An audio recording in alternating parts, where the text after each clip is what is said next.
Good evening, Year 10 parents and students. Welcome to this year's Academic Information Evening. It's a little bit different, seeing we can't be all together in the hall. Today's talk is comprised of three speakers.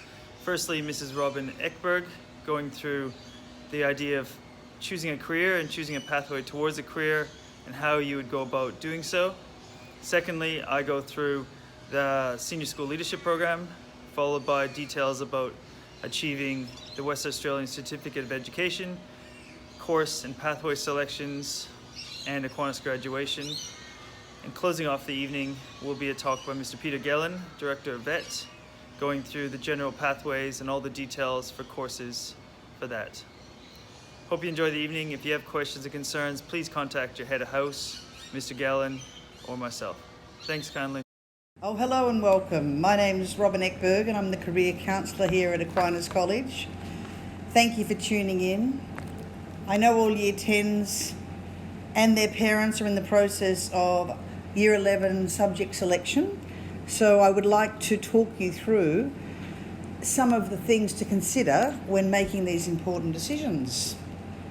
So I want to start by saying the decision to go forward into ATAR or general is a critical decision at this point. However, whatever decision is made, there are so many ways one can get to their endpoint.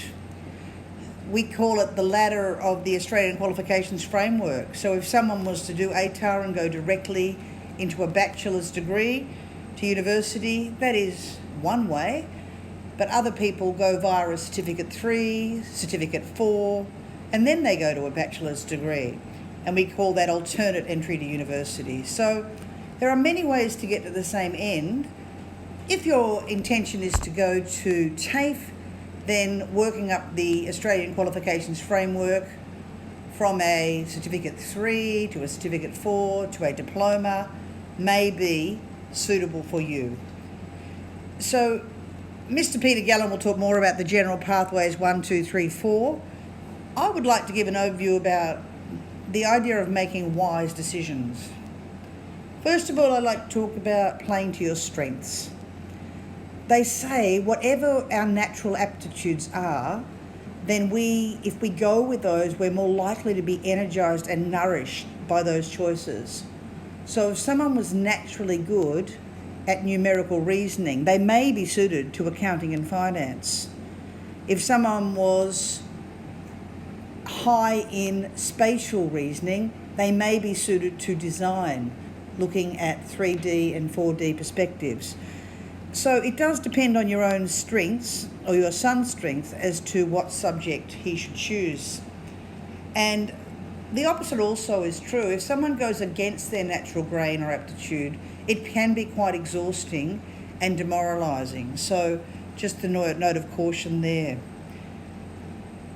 Which brings me to my second question: how to seek what will make me happy and have a sense of satisfaction. And once again, that is when we're doing things that line up with our strengths. If we tried to make a giraffe ice skate, for instance, that would go right against its natural grain. But if we tried to make a horse gallop, it would naturally be able to do that. So I want each Year 10 student to look into what comes naturally to them. They may want to consider what they have chosen for electives, either in Year 9 or Year 10, and to see what parts of those really energised them and made them curious to learn more. Your own learning style will come into it, and we'll talk about that in a moment. So you answer questions like, what challenges do I think will bring out the best in me? Is it drama? Is it music? Is it modern history? It's really looking into what you have tasted so far in our curriculum and looking at having a broad education that suits your strengths. Always ask your teachers and your mentors outside of your own parents to say, what do you think suits me, and what pathway do you think I would do well in? We do have some Year 11s in the general pathway going off campus one day a week, and doing Cert 2 in electrotechnology or Cert 2 in vehicle servicing. We have some gentlemen going off to workplaces, being an assistant PE teacher or a greenkeeper. So there's many ways we learn, and some learn by doing, and some learn best in the classroom in more academic environments. So please look into your own suitability and really make sure you do look at what will build your self-esteem and confidence. When choosing a career, we want to look at these things called career drivers, and there are many little tests on the internet to determine what is yours. They say there's one of 5 things that will drive us to choose a career path, keeping in mind that most young people probably will have a range of careers or occupations. They say you'll probably change careers 5 to 7 times, if not more, in your lifetime. And many careers and occupations have not even been created yet. So if we looked in a job guide right now, and the jobs you may do in the future, they may not be there yet. But all of us would have a sense of what is important to us. What do we value? So there's 5 of these career drivers, and some of us will be driven by money, how much money we may earn.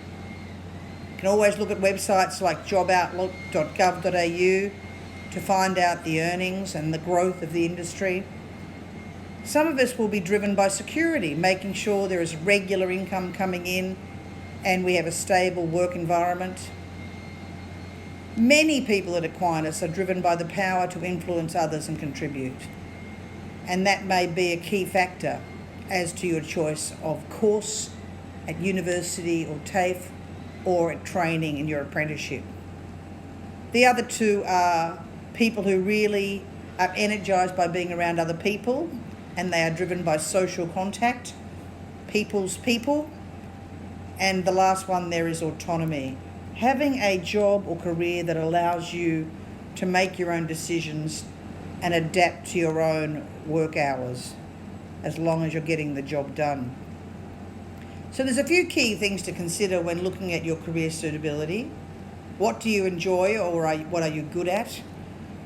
In the careers education classes within the PE and health syllabus, you would have looked at the bullseye charts, which is on the Aquinas College Careers website.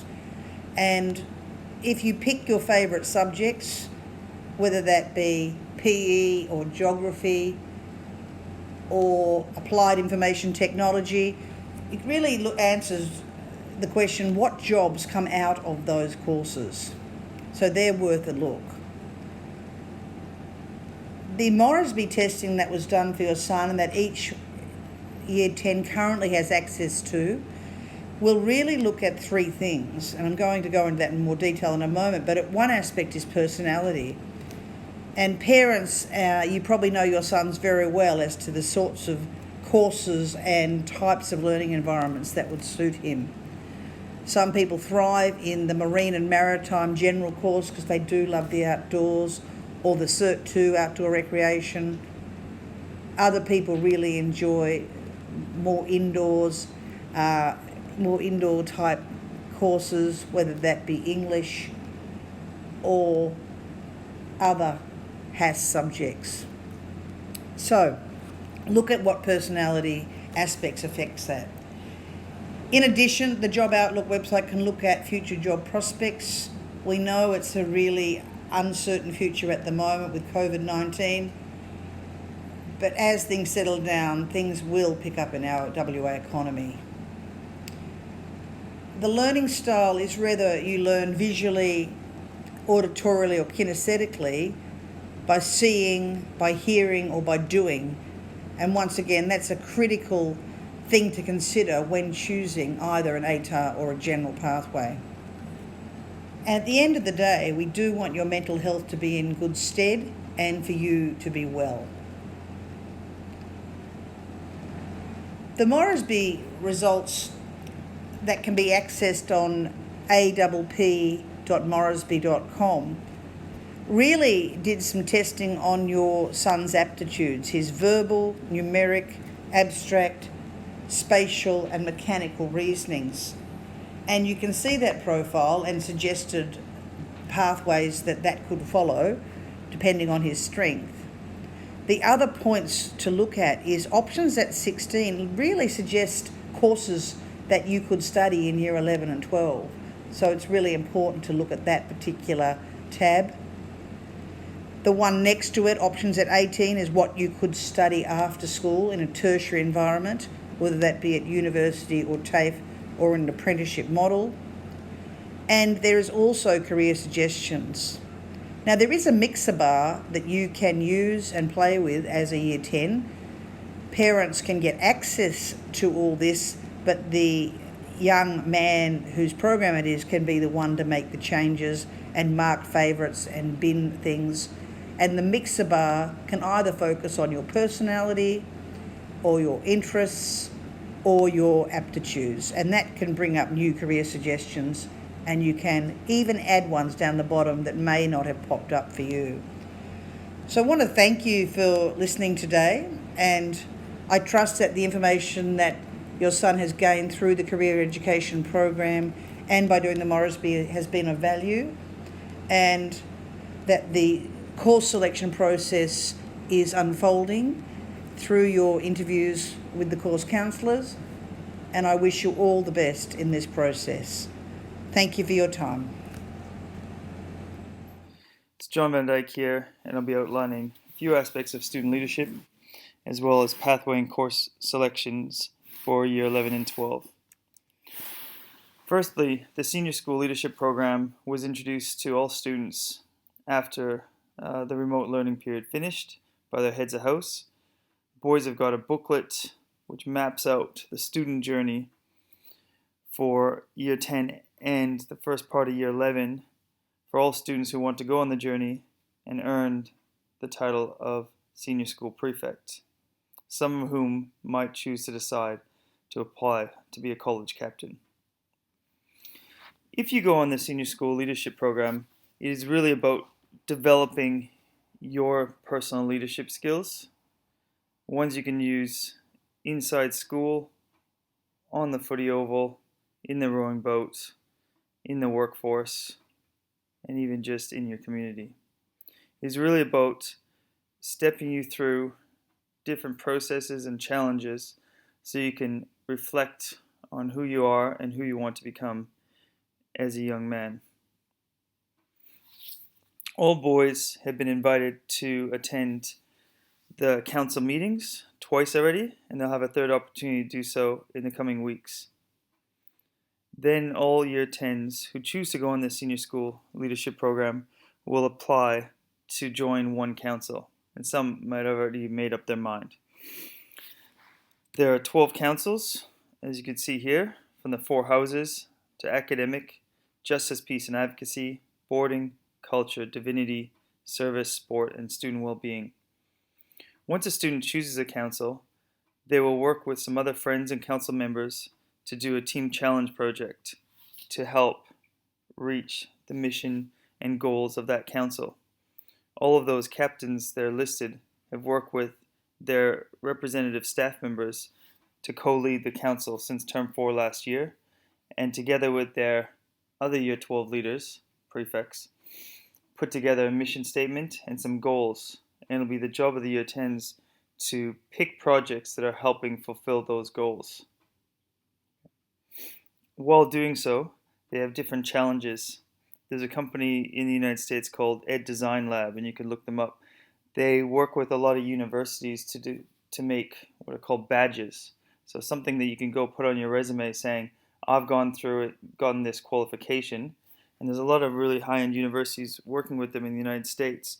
So we saw it as an opportunity to help boys develop some skills, some of the 21st century 4Cs, and in the leadership context. So the 4 different experiences the boys will have to do is called lead without a title, act as a catalyst, learning from experience, and demonstrate self-awareness. What this usually entails is going and watching a YouTube video. For instance, this lead without a title one there's a video about Steve Jobs. There's other videos from other leaders or inspirational people. and then they have to do a reflection on what it meant for them, what leadership they saw, how they could incorporate those skills in their daily life.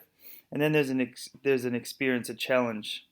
So the one about swaying your colleagues is stating you are a person in a new job, and you think you have a better idea than your boss. How do you go about bringing that idea to your boss, pitching the idea and selling it, swaying your colleagues, even though you don't have a title? You're not yet the CEO of the company, yet you think that you've got an idea, and how do you go about bringing that to the forefront? So it's different things that we think will develop the skills for the boys to not only be leaders within the college, but beyond it in the future. So if your son has not yet put in an application, thought about a team challenge, it's not too late to do so. Applications are due by the end of term, and they can start working on some of these design lab. All the information is on the senior school portal page. So there's the application process and these initiative badges that they can work towards. Okay, moving on to the academics. It's really important as a Year 10 parent you start to understand the difference between the word graduation and achieving the WACE. Most people want to talk about graduation thinking about actually getting enough C's and getting the right grades in Year 11, 12. But that is actually called achieving the WACE, achieving the Western Australian Certificate of Education. When I speak of graduation, what I mean is graduating from Aquinas.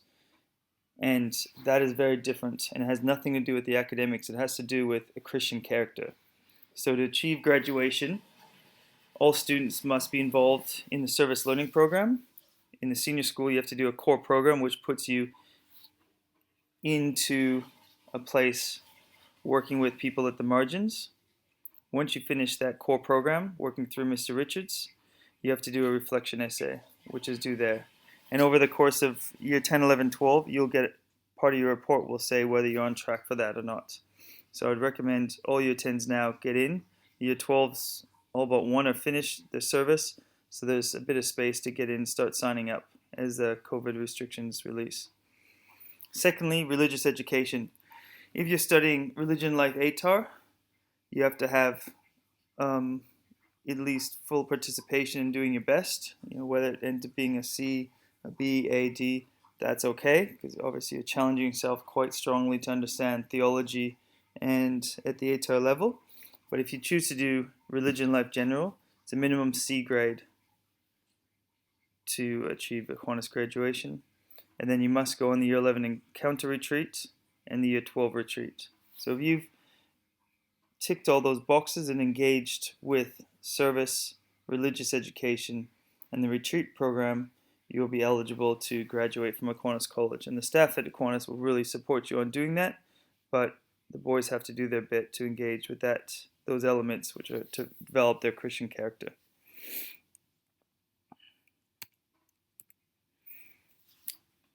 You've seen this document before, and I know you can't read it on the screen now, but it's really important to note that what I'm going to focus on after talking about achieving the WACE is the ATAR pathway, that little skinny row up the top. Mr. Gellin, Director of Vet, will outline in detail all the 4 general pathways. I think it's really important, even if you think your son is or will be an ATAR pathway student, it's really important for all boys and parents to have an understanding of the other pathways, because it might be the journey you might go on. A lot of Year 11 boys change their mind at the start, midway, or even at the end of Year 11. And also just have an understanding of what your friends are doing, or the friends of your sons are doing, so that you can understand their journey as well, because supporting one another as a cohort makes for a much more successful journey through Year 11 and 12. Okay. The WASA. Okay, this is the Western Australian Statement of Student Achievement. Every student in West Australia gets one of these, and it records everything you did academically whilst at Aquinas College. So it will state whether you've passed the 3 components of the ULNA, it will state all your courses, marks and grades, and if you did endorsed programs, or if you did special qualifications, that will all be on that certificate. And every student across the state will get one of those, regardless of achievement, everyone gets this statement saying what you actually participated in and completed. The WACE, that is what most people think of when they think of graduation. So it's achieving the Western Australian Certificate of Education. It used to be that everyone got one of these, and then they really want to change it to make it something that students wanted to and tried to earn. And those students that couldn't earn it, at least TAFEs, workplaces, and future training organizations know, okay, this person didn't achieve the WACE. What were the barriers? How do we need to put support in? Okay. So all these boxes down below are things that are really my job to oversee over the course of your journey. Completing a minimum 20 units. Well, at Aquinas you do typically 6 courses in year 11, 6 courses in year 12. So that's 12 courses. Each course is 2 units, so there's 24 units. So you're well and truly above the 20, and that's why some students are granted permission to do a study period if their achievement warrants it in year 12 as on the ATAR pathway. But that's a discussion for year 12. But we're well and truly okay with that. Minimum C requirement is not as easy as it seems. For most students, if they pick the right pathway, it should be quite flow through. But especially students that are aspirational to be on the ATAR pathway, not meeting prerequisites, and give it a good crack in year 11, could have some challenges there. I've been meeting with a number of year 11s right now who are probably not on track for that. They only have 2 or 3 C's in year 11 halfway through the year. So the minimum C, 14 units, you can think of as 7 courses. The most you can get from year 11 is 4 courses, C's, from year 11 to take through to year 12. So if you don't get enough C's in year 11, it puts a lot of pressure on which courses you can take in year 12. Okay, but again, that's something I will work with you on and monitor throughout. Obviously, you have to pass all 3 components of the ULNA by the end, and what usually happens is there's a core group of students who usually are aware, and the parents are aware, that literacy and numeracy has been a challenge for them, and they work through this with support. The vast majority of students, will pass the ULNA in the first 2 attempts. Probably by the end of year 11, we go from having about 55% of students yet to meet ULNA requirements down to under 10%. Okay? But for some people, it's a real challenge, and please reach out to Learning Support and myself in the head of house to get the support you need for that. You need to do English in year 11 and 12, and a pair of units from List A, which is easy because everybody has to do English, but List B, Math, Science, and Technology. And that's usually okay for most students. I'd highly recommend everyone study Maths, but there is sometimes an exception to that rule. But as Maths is a huge enabling factor for even things like apprenticeships to show your skill set, I highly recommend Maths. And it is the most common prerequisite for university is a Maths applications. So again, always good to that. But I will keep track of that over your journey, but it's things to be aware of that when I'm advising parents on course selections and boys on course changes, I'm always thinking of these things at the back of my mind and will share with in the conversation. So again, achieving the WACE is meeting all these requirements. The WASA every student gets. Most students achieve the WACE, but it's not 100% across the state. It's around 90% across the state. Okay, you guys will graduate the WACE in 2022, and last year, so the current year 11s, had a change. It used to be you had to do one of the top 2. You had to do 4 ATAR courses to achieve the WACE, or you had to do at least 1 Certificate 2. But there was a lot of difficulties with all schools providing all students a Certificate 2 or higher. It wasn't a problem at Aquinas because we have the resourcing to do it because it involves training teachers. But they brought in a new possible general requirement where you don't have to do any Certificate 2 courses. You have to do at least 5 general courses. So it was new as of last year, but for parents who've had sons or daughters go through the system, it is new as of last year. Okay, so you need at least 5 general and/or ATAR courses, but as you do 6 at Aquinas, it's again, one of those bookkeeping things I have to worry about, but just for parents and boys to be aware. All right, just a little information about the type of courses. Obviously, all ATAR courses are examined by SCASA at the end of the year, and they're used by TISC to rank students across the country. It's just tests and exams. There is some obviously practical work, especially in practical courses such as phys ed studies, music, drama, Italian, where they also have a practical exam. And then in courses like science, physics, for what I teach, obviously there's practical assessments where the boys will be assessed under test conditions of doing an experiment, taking some data, analyzing the data, but predominantly all the assessment marks come from written tests and exams. So if you're choosing the ATAR pathway and ATAR courses, you have to have a little bit of love for sitting tests and the enjoyment of, beating the test, beating the teacher, and something that you have some enjoyment of, so you can enjoy the next 2 years of your life. General courses are not externally examined, but in year 12, they brought it back in a few years ago, what's called an externally set task. So just as in with ATAR exams, SCASA sets this one task that every student of the course across the state will do within a small testing window of a couple weeks. Okay? So it is a test, but it's obviously a different level test and the pressures than an ATAR exam, because it's not 3 hours and 10 minutes. It's set for 50 minutes, so it happens in one class.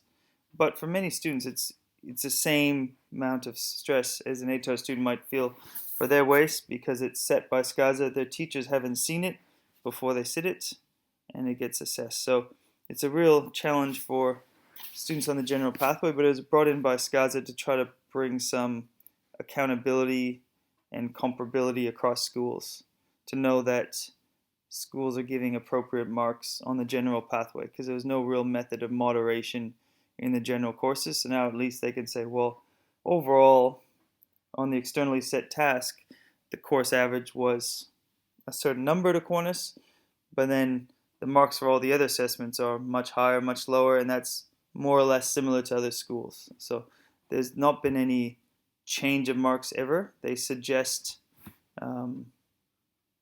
give suggestions on how we might have marked different things like that, but it is something in the future they're looking at how they could use it. But that's the only externally set assessment in the general courses. Otherwise, there's a combination of written assessments, assignments, and practical work depending on the course. VET courses are very different. They're competency based. So you have to prove competency in that course, and that could be by doing a practical skill, or could be by handing in a task. If you hand in a task or you show a practical skill and you haven't demonstrated the skill, you always have the opportunity to resubmit your task. Your teacher will give you feedback onto where you didn't meet the criteria, and then you take that feedback and go and improve it. Probably more real world than any of the other two courses. When I do something in my job or other jobs I've done previous to teaching, there's no test at the end. It's like you've got a task to do, you give it to someone. I might give Mr. McFadden a project I'm working on. He'll give me feedback and I'll go back and fix it up. Well, that's more like a VET course, a lot more real world based in a lot of ways. And doing a VET course, it runs across 2 years. So if you picked Certificate 2 in Outdoor Recreation, you will study it for year 11 and 12, and upon completion of the competency, you will get a C for year 11 and 12. But it's not until you complete the whole cert. If you happen to start a Cert 2 course late, you would get just called a certificate, a statement of attainment, which just says which competencies you met. You could always try to fill that qualification later on. Okay, achieving an ATAR. Now it's fitting that there's black boxes here, because it is this kind of black box that is sometimes quite difficult to understand and predict. Okay, but in brief, the ATAR ranges from 99.95, the top score, all the way down to 0. And it is just, TISC takes all the data and ranks students. the universities set a minimum entries to say, well, we'll take any student that is above this rank for this course. Okay, when you apply through TIS, they go through the process of offers, and they'll offer to the minimum, and then if they didn't fill all the spots, they'll go and look to say, well, maybe we'll drop our offers down to a lower number and take a few more and things like that. Okay, so if you have an ATAR of 70, it indicates you've achieved as well or better than 70% of the year 12 school age population in the state. Okay, so it's still a good, obviously a significant achievement. Everybody thinks, oh, 70, only 70, but you're doing really well to get an ATAR of 70, and that's why it's not that easy. The process, which is shown on the right, is really important, but I want to say that the WACE exam mark has a big impact. Okay, and I'm going to explain this a little bit. So you will get school-based assessments worth 50% at the end. But the issue with that is the WACE exam mark actually scales the school mark. Okay, so there kind of should be an error there showing how that WACE exam mark has an impact. So we'll assess you at Aquinas College for the year in year 11 and 12. Only the year 12 assessments and marks go towards calculating your ATAR. After you sit the WACE exams, they do a comparison of how do the Aquinas do on, let's say, the physics exam compared to the state.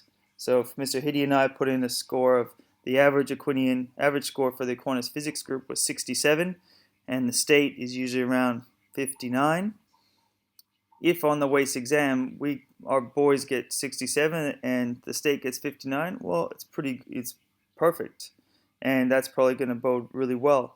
If our boys went and got 71, they're going to think, oh, Mr. Hiddy, Mr. Van Dyke, you were too hard on the Aquinas, and they will take all the boys and slide their marks up because we kind of outperformed our school-based mark. So that's why the moderated school mark is there. The moderated school mark is changed based on exam performance by the Aquinas compared to the state.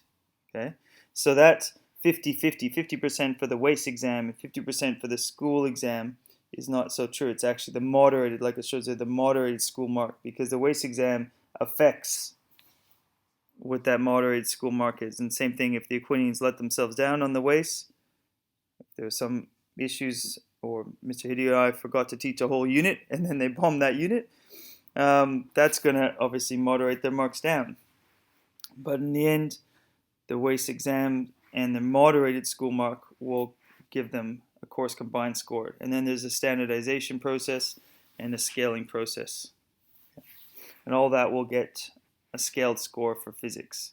And that really, a lot of the things come into play, like the performance of the cohort against the state, how much standard deviation there is. So do we have a nice spread of data, or do they have to artificially put in the spread of data to go with the state's data? And all those things affect the marks, but it's not something as a student or parent you can worry about, but know that we're always working with staff to get our data as close to what can be expected at the end of the journey to protect your marks from especially detrimental scaling and moderation. It's always good to go up, but not a great surprise to go down.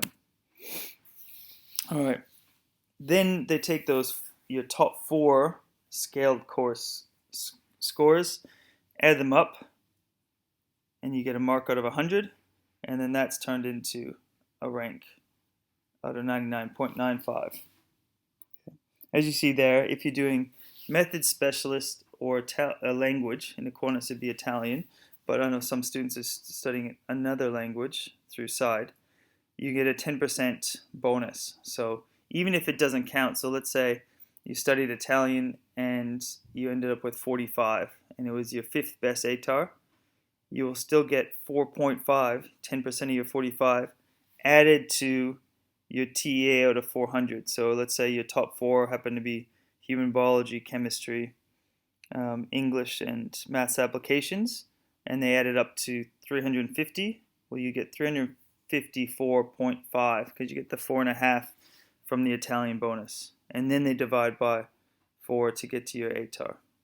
Okay, so it's really important that you pick the courses that are going to suit you and that you can have success in. I really think picking courses that, one, are meeting your needs in terms of post-secondary goals, like where you want to go to university if you're on the ATAR pathway, which courses have certain prerequisites, and secondly, pick courses you love, because to study for 2 years a course you hate, thinking it might scale well or thinking that you might get a bonus, it just doesn't cut out. And every time boys choose courses for strategy rather than for their future and for their strengths and interest, it usually doesn't go as well as it should. All right, so have a good think. If you want to have a chat about that kind of thing, please be in contact. Okay, really important to think about where you're headed with the ATAR. So the minimum ATAR to get into any West Australian course right now that's guaranteed is usually sitting around that 70 mark. So it's usually the line in the sand that we say we want to achieve that mark. And you can see those 4 courses, if you're just scraping by, you're getting above 50, you're going to get your C's, you're not a WACE risk, but your predicted ATAR might be 55, and you might scrape into getting a course on a second or third round offer, more likely having to do some kind of bridging or something. Whereas if you get scores in the 60s, then you're getting an ATAR of 71. If you got 60s instead, if that was methods, physics, chemistry, and lit, well, the 460s would be, above 75, probably, 77 or something. So the courses have a little bit of a ranking in terms of the rigor, and there's that factor comes into play. So you want to pick courses that you enjoy, you have the rigor, and they're going to do well long term. But yeah, really, as an ATAR student, your goal is to get 4 courses above 60 at a minimum. Obviously, it depends what you're trying to achieve.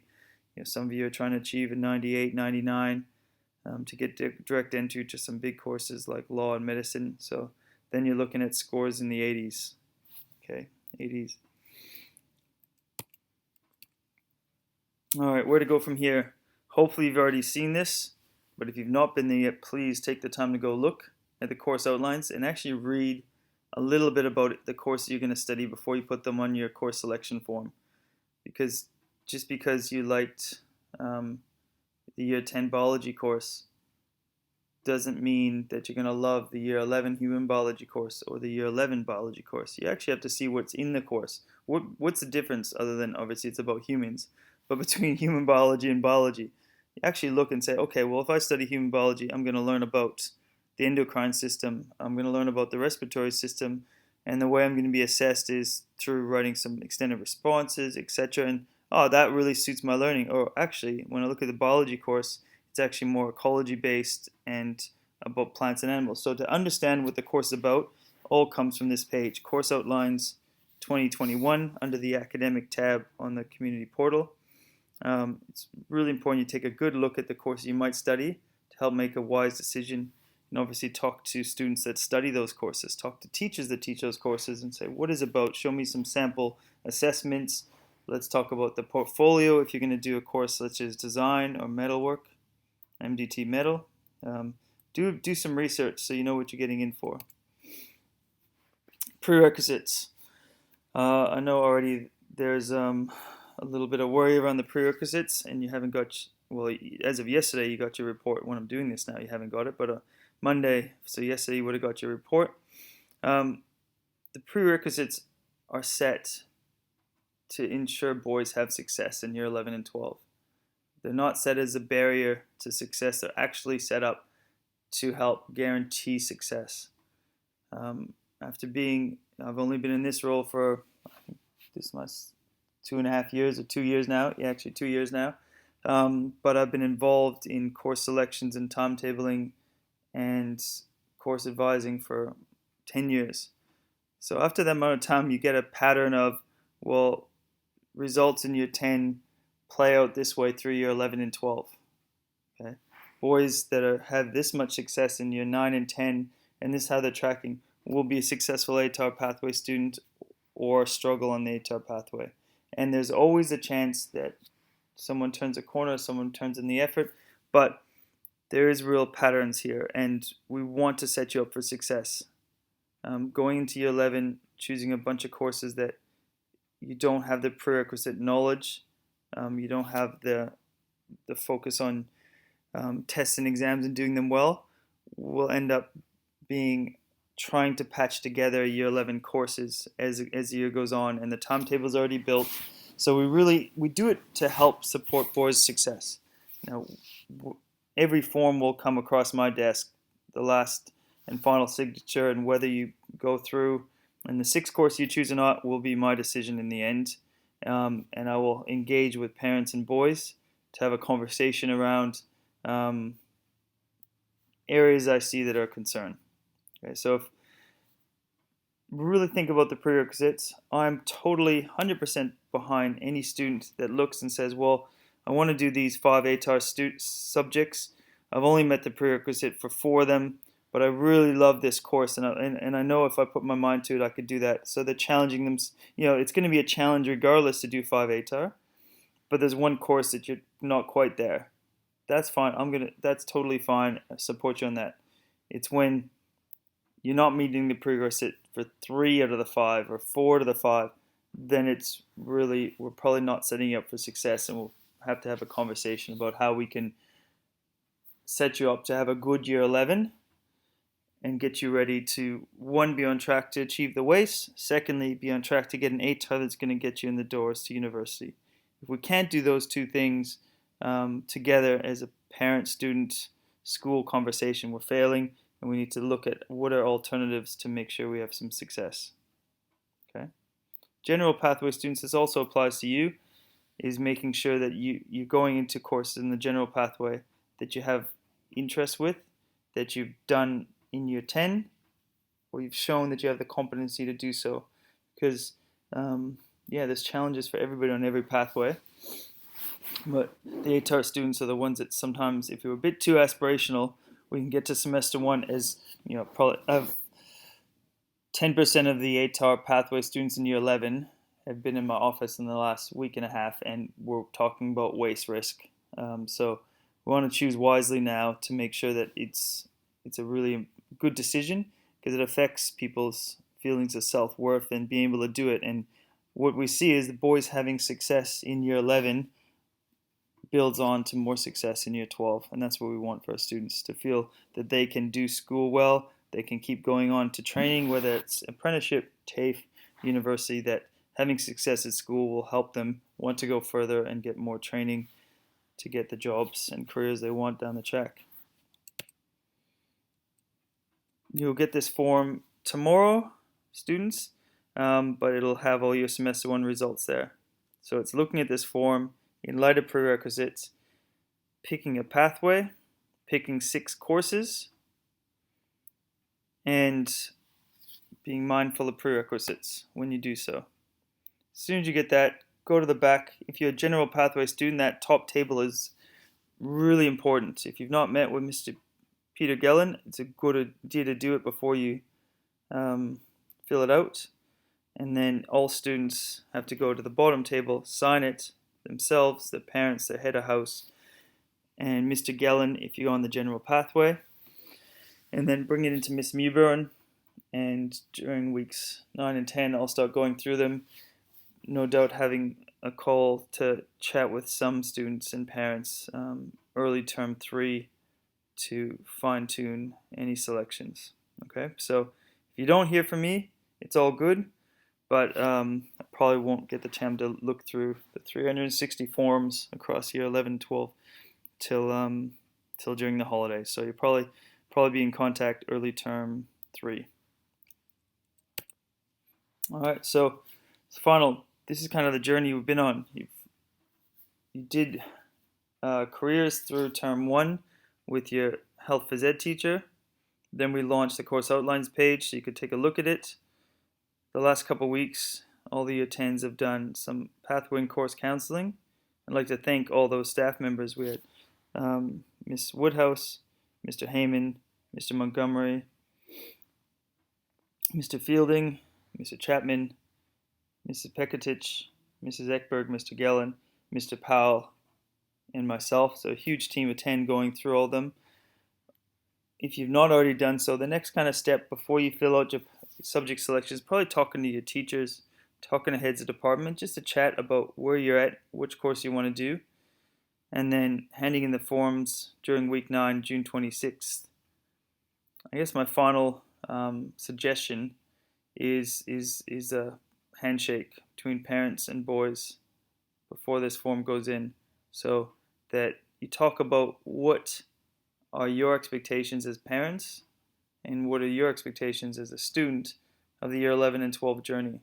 There's many ways to go through the senior school, and I think the students that do it best is they choose a pathway and a selection of courses that are going to challenge them, they're going to help them reach the post-school goals, but it'll also leave time, energy, and space to do all the amazing things that Aquinas College offers, such as sport, service, spirituality, arts and culture. I know as a year 10 student myself a long time ago, I chatted with my parents, and the goal was, for me, I found school easy. I was, some math geek, and but I said I knew the course I wanted to get into, and I needed an 80% average. And to me, for me, that took work, but it wasn't so much work that I didn't have a life, because I love my ice hockey, I love my student leadership. But the deal I made with a handshake with my parents, that if I kept my average above 80, they would let me do as much student leadership, as much ice hockey as I wanted. But once or twice I slipped under that, and they pulled something. I didn't get to do the optional practice for my ice hockey team, or I didn't get to go to a certain meeting because I had a test. But we talked before the process to say, what is the journey going to be like? And what do I want out of it? What do my parents want out of it for me? And then we shook on it, and it was, we locked that away. And then my parents and I came back to that conversation a number of times when I was letting down the deal. Okay? So I think it's really important that you talk about what do you want year 11 and 12 to look like. If you get the balance right in terms of the challenge and the interest, then the academic journey can be really well supplemented by all the other aspects of Aquinas College. Thank you very much. Hope you enjoy the presentation, even though a little bit differently doing it online. And if you have any questions or concerns, please probably first point of contact your head of house. And then following that, if queries are still left unanswered, please get in contact with me directly. Thanks very much. Have a good evening. Welcome Year 10 parents and students to the Aquinas Parent Information sessions for course counselling this year and preparation for 2021. My name is Peter Gellin, and I am the Director of VET. My role at Aquinas is to oversee all VET qualifications delivered internally and externally at TAFE and private organisations, and oversee workplace learning and work experience for students. The general pathway is one of 2 SCARSA pathways offered in senior school, which allows students to successfully meet their WACE graduation. The general pathway also has a lot of vocational options, but is for students who are looking at an alternative entry and pathway to university, to pursue vocational education and training through pre-apprenticeships, school-based traineeships, and industry-specific courses and qualifications, or to gain experience and skills in industry areas through workplace learning. I guess the really important thing on top of completing your WACE requirements and your weekly timetable is the value add of the general pathway, and why it has become more popular each year, and why students are considering this even more. Not only with your WACE courses, you will also prepare yourself for life after school, whether it's university, whether it's doing vocational qualifications for specific industry areas, or looking to work, securing an apprenticeship or traineeship where you can start earning money straight away. The biggest thing that is a challenge for students and parents to sort of gauge is about where does vet stand and where does university stand in terms of, post-school options. It is really important that a student first determines which industry areas he's interested in and then matches the appropriate, training from the Australian qualifications framework that will match his industry area and job that he's seeking post-school. The vocational sector works typically with levels 1 to 6 of the Australian qualifications framework, and the university sector works with levels 7 to 10 of the Australian qualifications framework. The diploma and advanced diploma kind of also cross over a little bit into the bachelor degrees, or give you options into those bachelor degrees, and completing a certificate 4 level sometimes can also, or does, give students options into the university sector as well, or market for you to obviously undertake undergraduate courses. Why I stress it's really important that you match the industry area that you want to study with and deciding university and vet. Just here you can see in Western Australia the different universities that we have and the different faculty areas. And if there's something specific that you or that a student is interested in, you really do need to explore and make sure that this area is going to satisfy the requirements that you want and is going to meet, your expectations, post school. And students will, if they do enter this pathway, will typically start at level 7, and from there, it varies between students and what industry areas require certain degrees and qualifications. If you're considering, it's important to also consider the vocational sector as well, and the different industries and jobs that they provide, which is obviously backed by the Australian government and has significant funding and opportunities.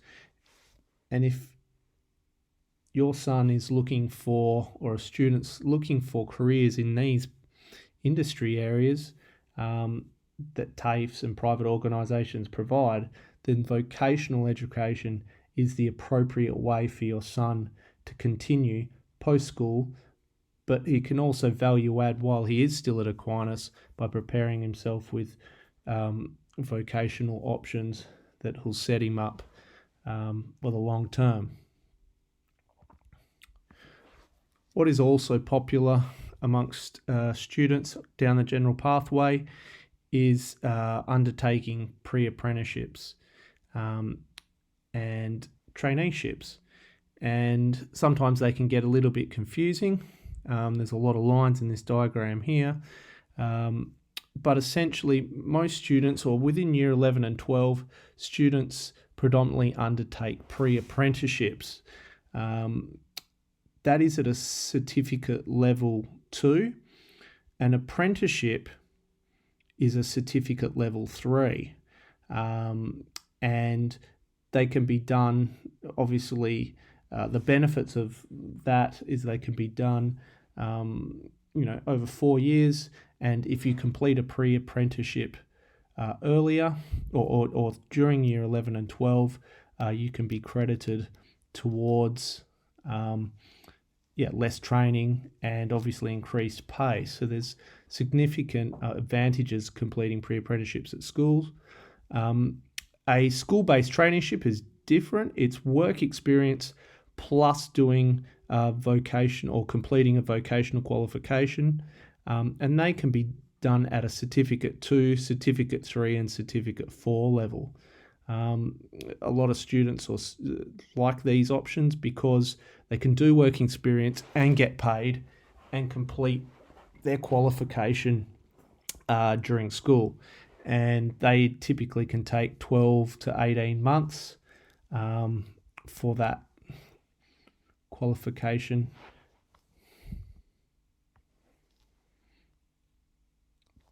why it's so important for students to be competitive is the world, I guess, they're moving into. And if you have a look here, this is from the Australian government. This, I guess, information is about the fact that 90% of post-school jobs or occupations will require post-secondary schooling. Now, if you have a look over here, this is the proportion of Australia's working or workforce with a post-school qualification from 1989, and you can see the increase over 30 years. Within the next decade, that 61% is going to get very close to this 90%, which is why it's very important for a student to make sure he value adds and maximises his time in year 11 and 12 to ensure that he's competitive post-school. And the general pathway does that. It gives students an option to be hands-on, complete their WACE requirements for graduation, but also prepare them for a career and options for life after school. This is also really important consideration that 75% of employers require applicants to have workplace experience prior to applying. And this gap's getting bigger and bigger.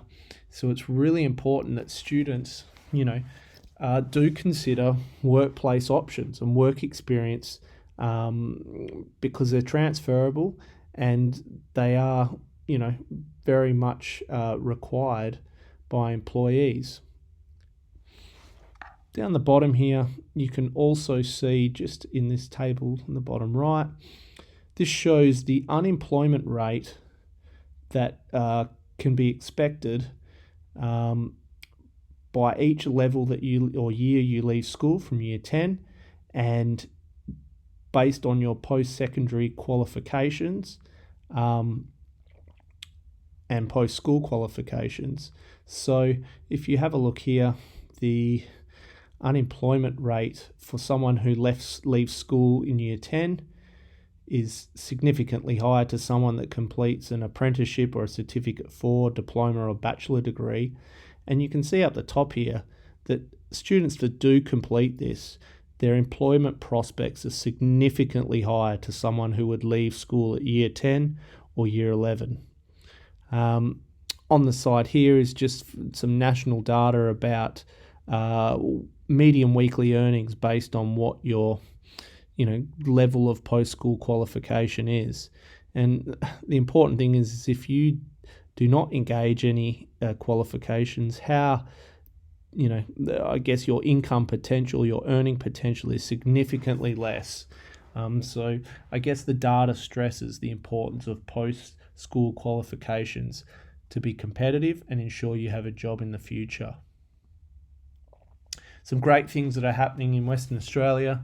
Last year, the state announced some fantastic automation courses developed by Rio Tinto, and also a cyber security centre, which we have a number of students undertaking courses in this area. Also, big boosts for apprenticeships and traineeships. And you've probably heard before the naval shipbuilding, which is a national initiative, which is obviously providing more jobs for students and people in Western Australia. I guess what I've talked about in the last couple of minutes is about the value add of a general pathway. You complete your WACE courses, you need to complete 6, but you're also preparing for an option after school, whether it's university, vocation or vocational training, or a traineeship or an apprenticeship. But essentially, when you will get your course form and you will need to pick 6 courses. And over the side here, you can see the courses that are available to general pathway students. And there's certain criteria that needs to be met. Up to 2 ATAR courses can be picked. It's not essential, depending on your pathway. You can pick general courses, and obviously vet qualifications that are delivered at Aquinas. You must have one List A and one List B course, and also English and RE are compulsory, and students who pick General Pathway 2, 3 or 4 must select the Certificate 2 Skills for Work and Vocational Pathways. And it's important to ensure some reserves are completed when you get your course selection form.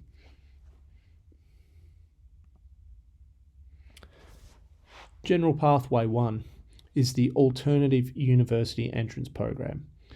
So this is suited to a student wishing to keep their options open for university while meeting the demands of 1 or 2 ATAR courses, typically English, throughout Year 11 and 12.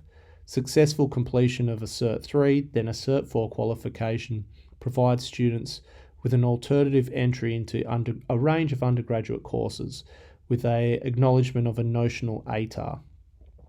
This is best suited for a student who doesn't meet at least 4 ATAR courses. So basically a student will complete their normal timetable 4 days per week, and their vet qualification, which is their business which is a business pathway or a fitness pathway, 1 day per week. These qualifications are delivered with external lecturers on site at Aquinas. We have a business stream and a fitness stream which provides that notional ATAR rank of 70. There's some general information here which I'll explain. Now, we have the business pathway, which I mentioned, and we work with some great providers. We also incorporate an innovation and entrepreneurship stream within that the Cert 3 business qualification, which is done in Year 11, and which links with the Innovator of the Year. So it's quite an interesting course, and we also work with the Australian Institute of Fitness for students to complete their Certificate 3 and 4 over Year 11 and 12. And every qualification completed is nationally recognised.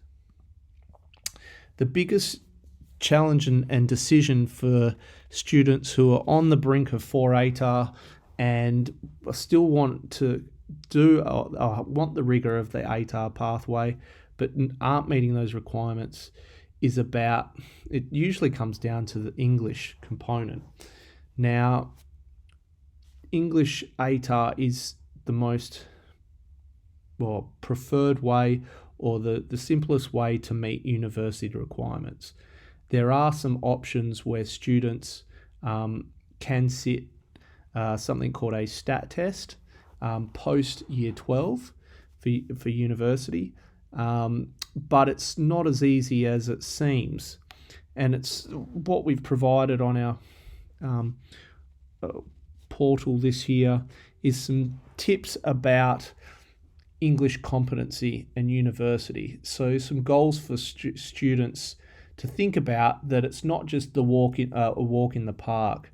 If you complete or go on General Pathway 1 and complete a Certificate 4 and you're still doing English ATAR, well, your process to get into university or continue on with a diploma, which may give you an ATAR of 80 after school, is significantly streamlined. If you, for some instance, do a Certificate 4 and you don't meet the rigours of English ATAR, but you can maintain an A grade, you would possibly be eligible for the STAT English test.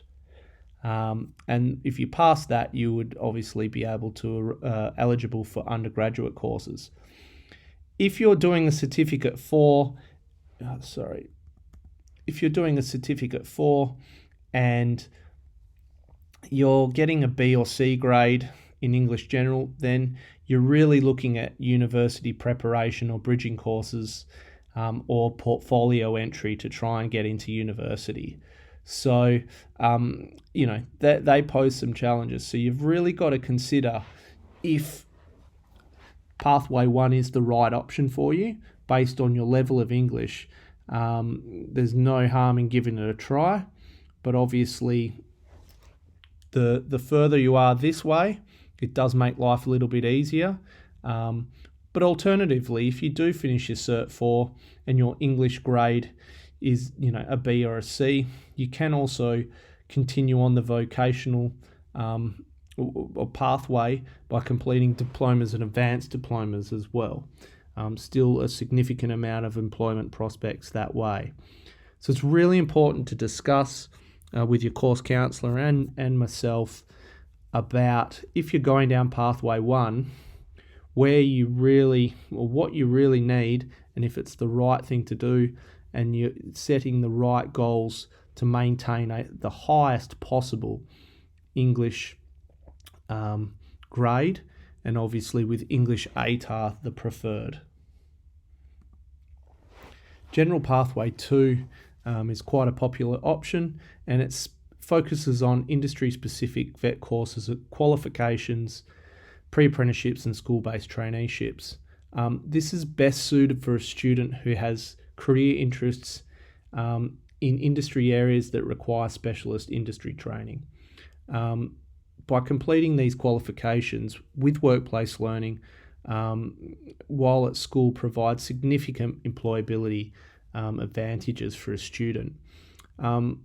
If they do select this pathway, they'll complete their normal school timetable 4 days a week and their vet qualification for 1 day per week externally with TAFEs and private organisations.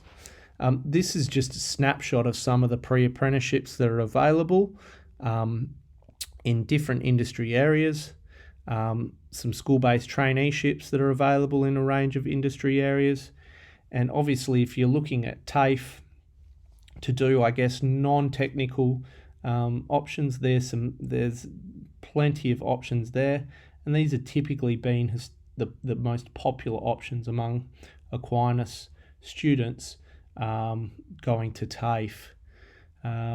Automation's very big. Cybersecurity, engineering are our most popular choices, together with apprenticeships in building construction and automotive. So General Pathway caters for students to pursue, as I mentioned, industry-specific training and qualifications. They're either looking to do pre-apprenticeships, school-based traineeships, or school-based apprenticeships as well.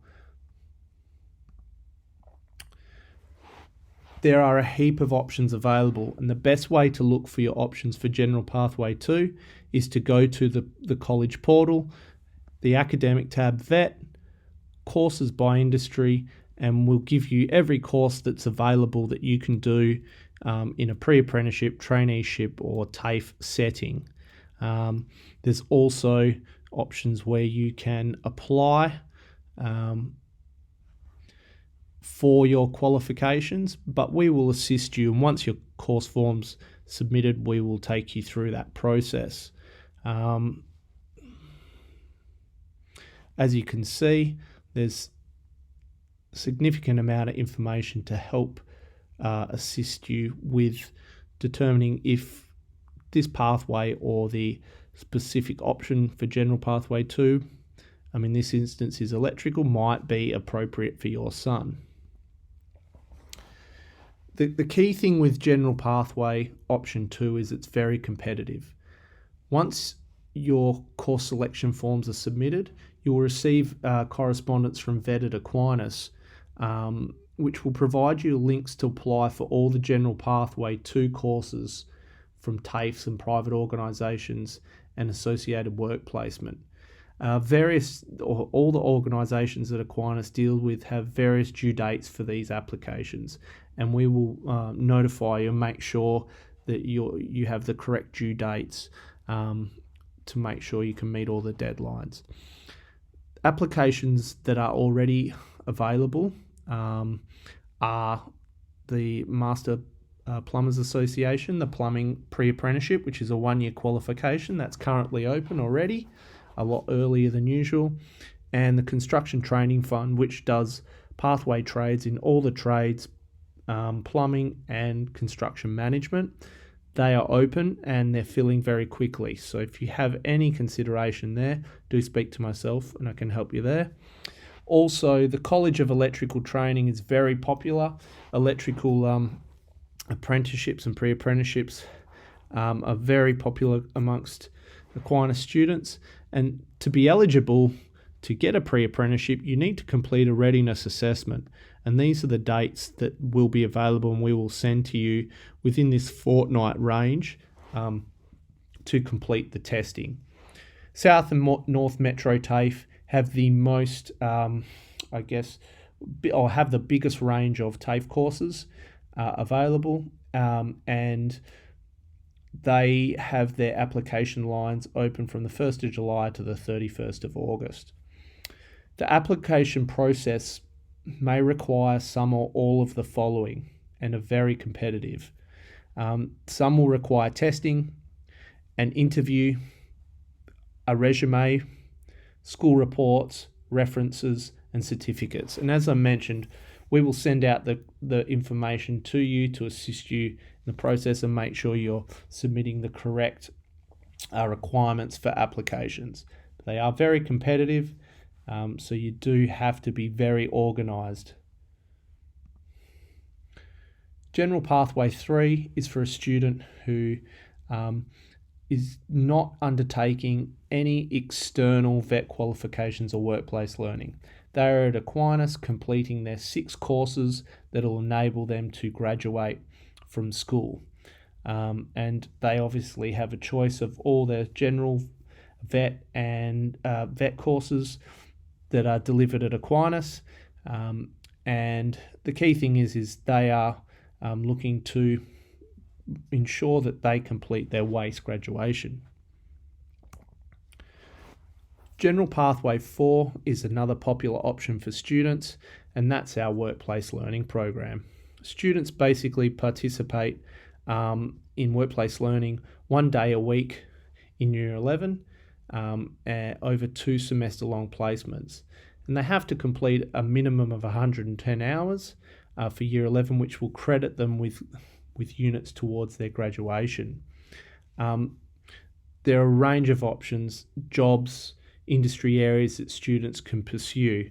And we use, the college uses InStep West, who sources our work placement for students in, as I mentioned, a heap of industry areas. There is an application process.